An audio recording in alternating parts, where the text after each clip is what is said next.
હે પ્રભુ, હું તને બોલાવું છું, મને બચાવ કે હું તારી સાક્ષીઓનું પાલન કરી શકું. મંગળવાર 9 જૂન 2026.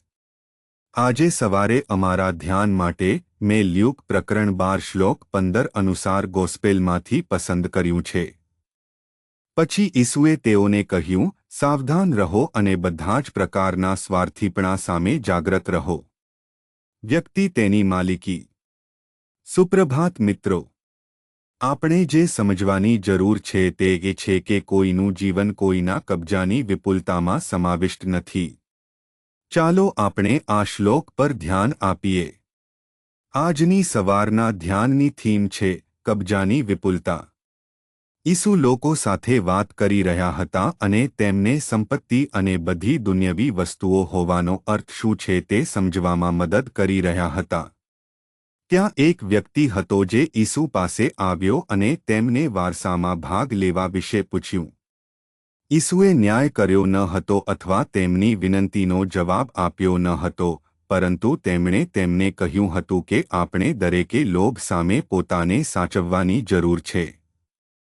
કારણ કે તેમણે કહ્યું હતું કે વ્યક્તિનું જીવન કોઈના કબજાની વિપુલતામાં સમાવિષ્ટ નથી. તેમાંના ઘણાએ આ પૃથ્વી પર સંપત્તિ મેળવવા માટે પોતાનો જીવ આપ્યો છે. તે વધુને વધુ કબજો મેળવવાની ઘણી રેસ છે. પરંતુ પછી આપણે જે સમજવાની જરૂર છે તે આ બધી સંપત્તિ છે જે આપણે મેળવીએ છીએ, જે સંપત્તિ આપણે આપણા માટે બનાવી શકીએ છીએ તે ક્યારેય તેમાં જીવન રહેશે નહીં.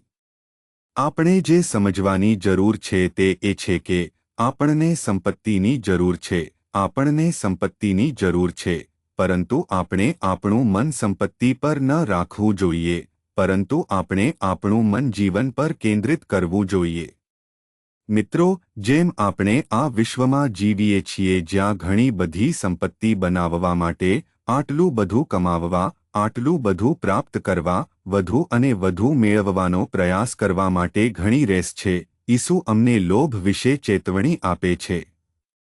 આપણને સંપત્તિની જરૂર છે, આપણને ઘણી બધી વસ્તુઓની જરૂર છે, હા, પરંતુ પછી જો આપણું મન જીવનને બદલે તેના પર સેટ કરવામાં આવે છે, તો આપણી પાસે જે કંઈ છે તે કંઈ નથી. અમારું ધ્યાન વિપુલ પ્રમાણમાં જીવન અને જીવન પર કેન્દ્રિત છે.